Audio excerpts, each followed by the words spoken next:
Welcome back to Product Critique, where we bring you the best tools and gadgets for your everyday needs. Today, we're diving into a must-have for car enthusiasts and DIYers alike, the Dickno 4PC's Car Radio Removal Pry Toolkit. If you've ever struggled with removing your car's stereo system without damaging it, this tool is your best friend.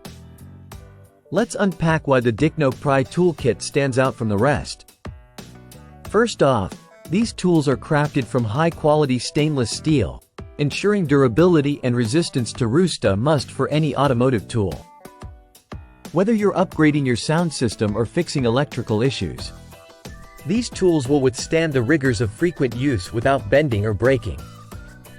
The ergonomic design ensures they're comfortable to hold, even during extended use.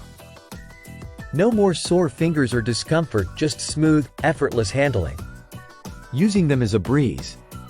Simply insert the U-shaped tool on each side of your car's stereo and gently pull to release it from the panel. It's quick, efficient, and most importantly, it won't scratch or damage your dashboard or stereo unit. What's great is that the kit offers different configurations.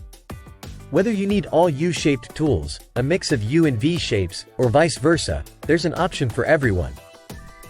Plus, with multiple tools in each package, you can keep spares handy or share them with friends and family. To sum it up, the Dickno Pry Toolkit is a game-changer for anyone who loves tinkering with their car's audio system. It's durable, easy to use, and offers versatility for various stereo configurations. If you're ready to upgrade your toolkit, check out the link in the description below to get your hands on the Dickno Car Radio Removal Pry Toolkit today. Don't forget to subscribe for more reviews and product insights here on Product Critique.